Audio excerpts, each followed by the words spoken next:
When someone has an Overwatch career, their goal is to win the entire Overwatch League, obviously. If that seems out of reach, then even winning a stage would suffice, but sometimes it doesn't even go that way, especially for our very sad man here, Carpe, who competed for 5 years and is tied for the first place spot for getting second place 5 times throughout his career. Weirdly enough, Violet is actually the person he's tied with, but at least Violet has actually won something, where Carpe never has in Overwatch League. We are going to look over him and relive his amazing career filled with disappointment after disappointment. Instead of going year by year, talking about the player's growths, hardships, or successes, as I usually do with these types of things, we will go over Carpe as a whole player, then briefly review every second place he got. Some were of course more sad than others. I'm not sure how this format will work. If it doesn't, then bring me to Pound Town, I guess. To be fair to Carpe, before we even start, the only real win he ever had was World Cup in 2018, but that doesn't entirely count because Korea was just expected to win. They were the heavy favorites, and the region overall isn't really balanced for the most part. Just for today, we are going to pretend that World Cup victory did not happen, and we are going to live through the Carpe career of endlessly losing.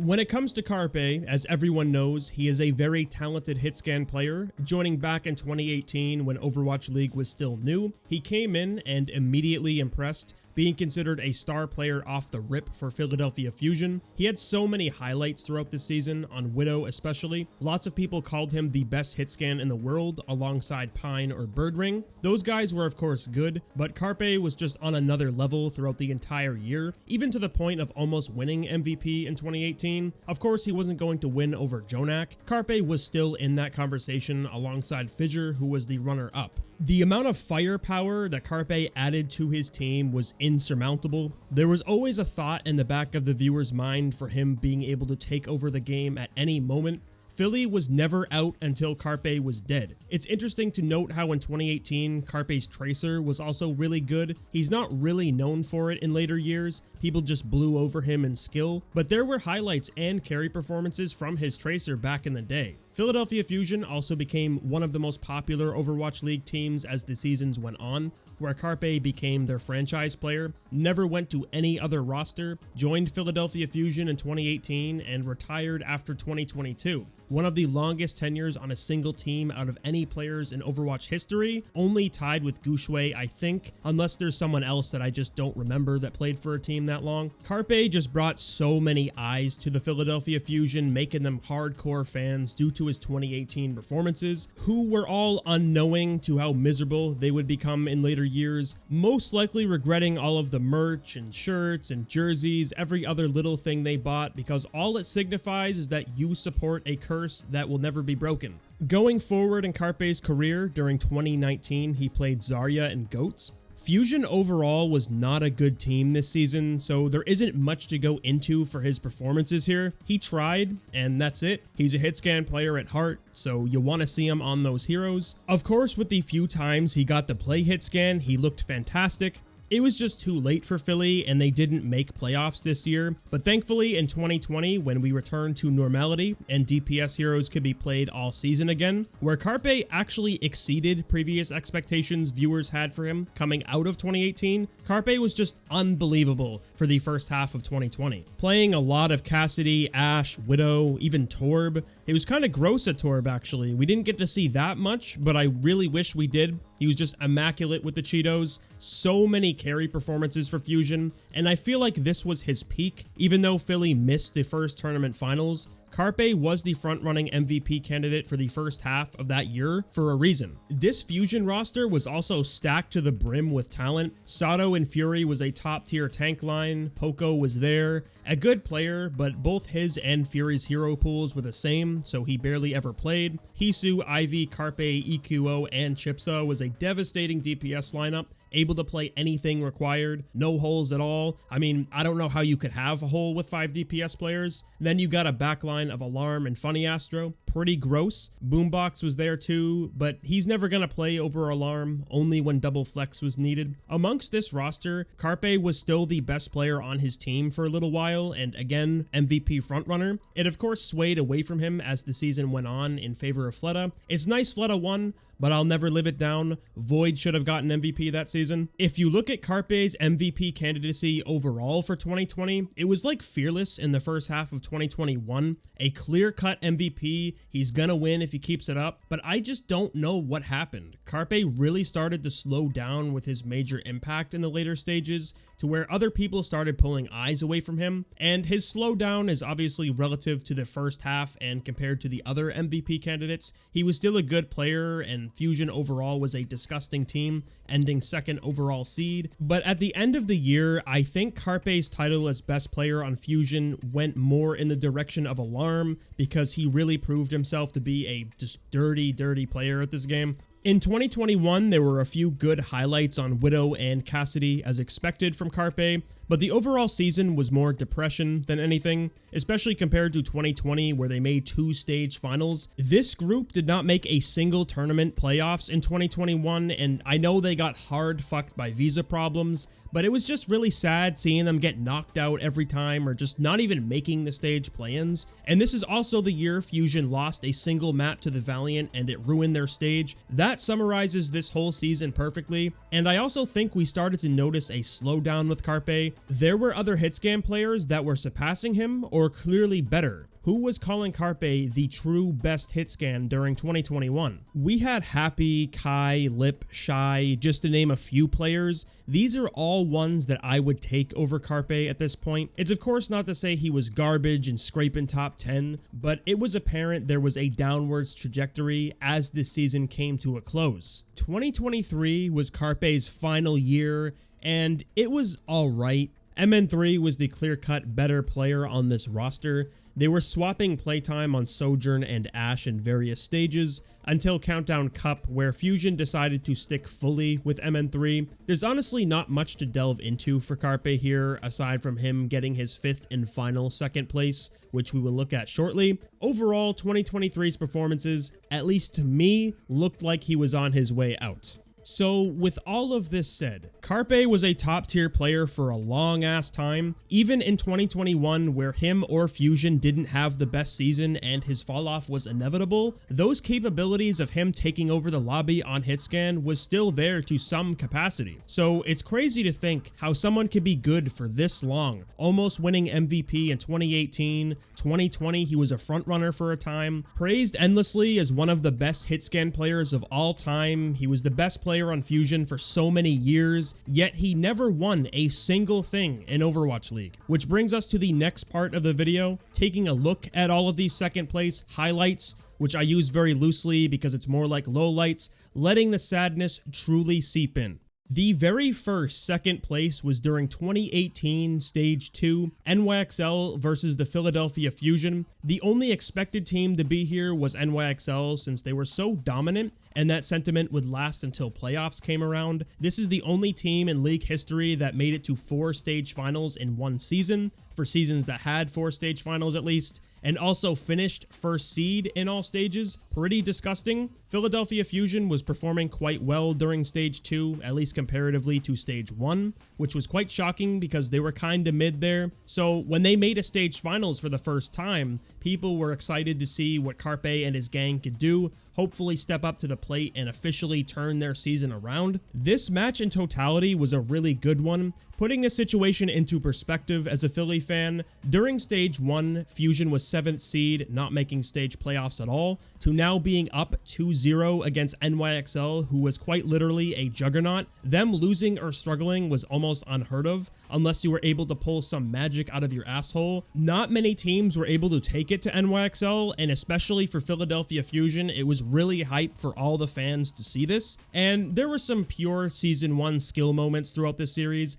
I think my favorite part is watching EQO sit in a window on Pharah, farming his entire ultimate, not getting shot at all, then slowly hovering over to use it, just only in Season 1. Philly played exceptionally during the first few maps, and everyone was firing on all cylinders. It was a great story to witness. A mid team was actually going to beat the NYXL. until NYXL realized the same thing and decided that was not going to happen. They started to find ways around what Philly was doing and were just better individual players. Libero went crazy in this match, especially when the reverse sweep started. Lots of people say Fusion fumbled the bag with this one. I don't know if I agree with that. It was just great play from NYXL. Fusion wasn't even expected to be here in the first place. The skill disparity was drastic between the two teams, so seeing Fusion up 2-0 was good enough for them. This is also one of the few finals reverse sweeps in Overwatch history. Stage 2 was actually the second one in a row from 2018, and this is where the number 2 curse began for Philly. Second place, second stage, second reverse sweep in a row. But I think the most important takeaway from this match is actually Carpe's performances in this final, which is an apparent trend that we will get to. He was good for the first 1 to 2 maps,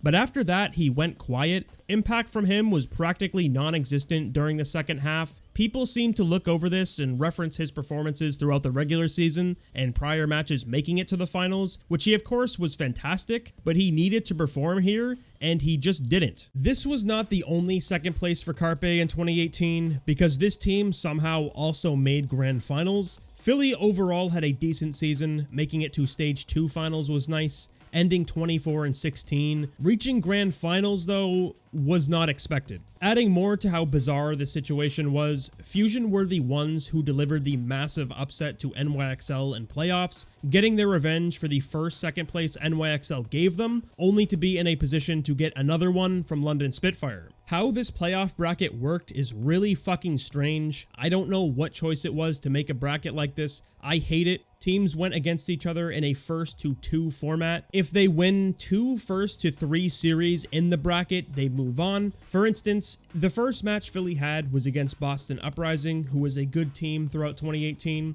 They played their first series, where Philly won, giving them a point. Afterwards, they played another one where Boston was victorious 3-1, so Boston acquired 1 point. Finally, they had a tiebreaker match where Philly won, giving them a 2-1 victory over Boston in that bracket. After this, they moved on to NYXL, winning 2-0, meaning Philly just won 2 series against NYXL in the bracket. NYXL did not win at all, which in turn brings Philadelphia Fusion to the grand finals, and I am so glad that we got rid of this format. Lots of people consider this one of, if not the biggest upsets in Overwatch history. NYXL, as I said before, made all 4 stage finals, ended 2018 34-6, losing to Philadelphia Fusion, who were the bottom seed going into playoffs. These guys barely made it here. Knocking out the league favorites is crazy. And I think this might be the only good thing Fusion has ever done. What other successes do they have? When it comes to the actual grand finals matches, sadly, London kinda just wiped their ass with the Fusion, at least in the second series. The first was a bit closer. Fusion put up a fight there, but their ultimate battle against Prophet's Hanzo did not end well. During the entire playoffs, he was inhuman. Prophet farmed every team London went against, and it was no different for Philly. There's not much to say here. A very quick second place. Once London was in the game, it was over for Fusion. Carpe had his moments throughout both matches, but similar to stage 2, the lead up to grand finals is where he really shined. Against Boston Uprising and NYXL, Carpe was in the zone. In the finals, he was serviceable, which is fine, but you also need to remember this is Carpe we're talking about, not some random bum hit scan player. He was known for being consistently explosive, especially in the earlier days. It's of course important to mention how London was trying their best to shut Carpe down as much as possible, getting rid of him so Birdring can play without worrying about the Widow duel, which clearly worked. Regardless, even in the moments London was not dicking him down, Carpe didn't really shine anywhere, especially compared to his NYXL and Boston performances. Maybe this loss could also be chalked down to all the London players peaking at this moment, and I'm obviously not saying this loss or Stage 2's loss is because of Carpe. That just isn't true, but his impact is noticeably worse than his regular season performances in both of the finals he was a part of during 2018. Is this a trend that's going to continue? Who knows? The third second place for Carpe is one a lot of people remember vividly, and the most depressing, considered one of the best matches in Overwatch history, the 2020 Summer Showdown, Philly Fusion versus the Paris Eternal. This is the match that made Philly fans want to play in traffic after it ended. They seriously could have won this match. Philly was the first team who made it to the finals, considered the best team during that meta for a time. You needed a talented Genji, which EQO was. Carpe, once again, unbelievable hitscan talent, still a top MVP candidate. Your DPS line seemed to be the most important part of Summer Showdown, which sounds like a great thing for Fusion. Setting up your Genji for success is what you really want here. Philly always did a great job at that, and if EQO can't clean the other team up, Carpe will. The only problem is how Paris had an 18-year-old boy, Sparkle, who was doing his best "Who Are You" impression during Summer Showdown. Throughout the whole stage, had one of the most eye-opening Genji performances in history. When Paris upset the Shock to make finals, it was a huge deal. But initially, this didn't worry the Fusion fans, because Sparkle's good, Paris is good, but one player is not going to make the Fusion lose, right? Like, you got Alarm, Boombox, EQO, Carpe, Sato, and Fury going against Benbest, Hanbin, Xe, Sparkle, FD God, and Fielder on 180 ping. There's no chance at all this stacked as fuck Fusion roster will be defeated by this. This series overall was very back and forth, outside of control. The style Paris decided to go with, playing a Rhine comp, tossing a Reaper in there, Fusion got decimated by it both times, but the other maps where it was the Genji lineup being played, both teams played exceptionally well. I just think the differentiating factor between these two teams, though, was the level of impact Xe and Sparkle were having over their counterparts. Carpe was looking really good on some maps, then seemed to be quiet on others. For the third time in a row, this is the trend I was referring to earlier. He wasn't the consistently high impact player he was known for. There were inklings of it, and then silence. EQO was the person on Philly who appeared to be taking on the more carry role, which makes sense considering the Genji meta. Even still, Sparkle was doing everything EQO was doing, and more. I think Fusion was great in the other departments. Sato and Fury were obviously really good at double shield, then Alarm and Boombox were probably better than their counterparts, but mainly because Fielder was on ping. It just appears Xe and Sparkle were the true difference makers here. This is for sure the closest finals Fusion had to date. So many highlights from both teams, but this is where I started to think to myself, is Carpe a choker in the finals? In my opinion, 2020 was Carpe's peak year. He was doing ungodly things throughout the regular season. Even as his MVP candidacy was weakening, he was still insane. Starting back in 2018, he's always been praised for how consistently good he was. Every match, he always came in, played stupendously, never missing a beat. Why is it always in the finals this talent or sorcery goes away? Once I can understand, twice maybe you deserve a choker badge, but 3 finals in a row where this hot and cold shit is happening, it really starts to make me wonder what's going on. Maybe he's just a regular season Steven, or some sort of PTSD of getting second place is brewing. Imagine if he got 2 second places in the same year, just like 2018. Which brings us to our 4th second place overall, another one in 2020. There's just so many 2s, but that's the Fusion way, apparently. Fusion made 2 finals in 2018, got second in both. They make 2 finals in 2020, get second in both. They were also second overall seed in the season standings, right behind Shanghai Dragons in 2020. And guess how many maps Fusion won in the 2020 Countdown Cup? Don't need to say it because it's pretty obvious. This is an interesting match, considering how this video is about Carpe and now Fusion's second place curse, but Carpe didn't even play here. Out of every final Fusion has made it to up to this point, he has always played a majority of the maps, if not all of them, which brings up the discussion of Hisu versus Carpe, since both of them had a very similar hero pool, and that's who played over Carpe in this final, mainly because the meta was leaning more towards Sombra, so Hisu was put in alongside Ivy. If we were in a hit scan centric meta, Carpe obviously would have been playing. Hisu's not bad or anything. 2020 was just peak Carpe, so you can't really expect anyone to play over him. When it comes to how this series went tournament. Some of these maps were really close, others were very one-sided. Only one player truly performed out of his mind here, and that was Rascal. He played a lot of Genji. The only map Shock lost is when he got subbed out. I'm not sure where this Rascal was during Summer Showdown, but whatever, I guess. Nothing truly amazing happened here. It's probably the most boring second place for Carpe since he didn't play at all, unless you take in the fact people probably realized this is the best year Philly was ever going to have when it came to actually winning something. This roster was exceptional, even with Shock winning 2 tournaments. Fusion still had #1 seed in North America, finishing the season 24-2. If you're not winning anything with the 2020 roster, I don't think they ever will. Unless Fusion spent absurd amounts of money for all superstar players and upgrade this roster even more, which obviously did not happen, nor did they reach another finals until 2 seasons after this one. When it comes to the 5th and final second place, it's sadly kinda boring once again. It was during the 2022 kickoff clash, the first Overwatch 2 year. This Fusion roster initially had a hyped up DPS line of Zest, MN3, and Carpe. Fury was back alongside Belos Rhea, then Fixa and Aim God as supports. During this stage, Carpe did play little bits of Soldier, sharing playtime with MN3, but this was the moment most realized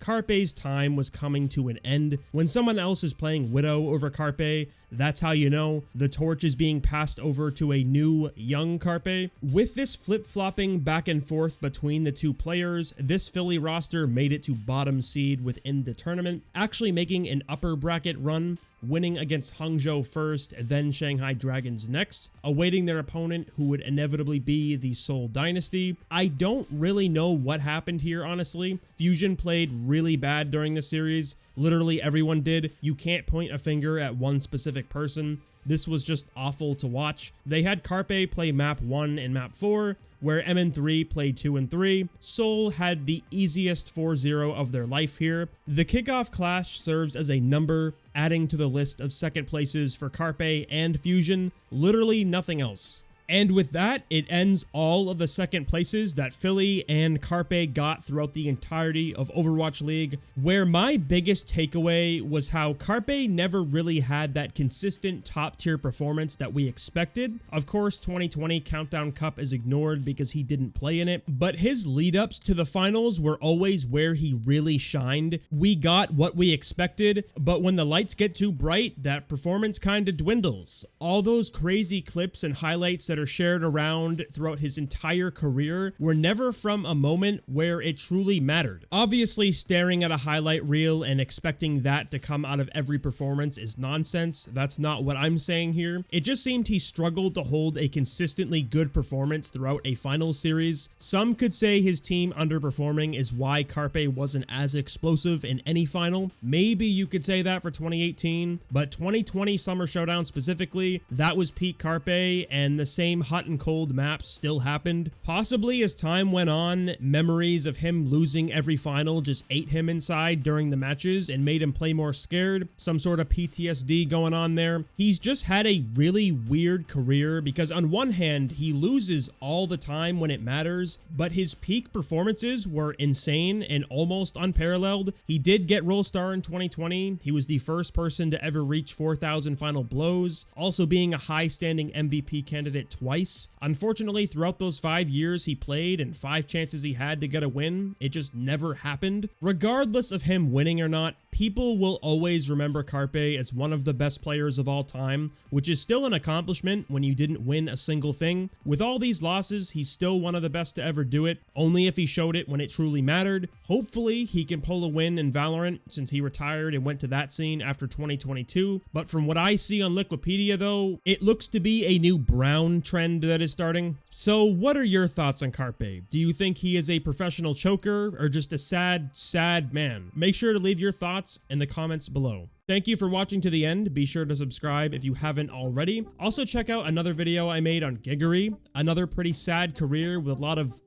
really weird things that happened, pretty sad and horrible as well. So hopefully you'll enjoy that.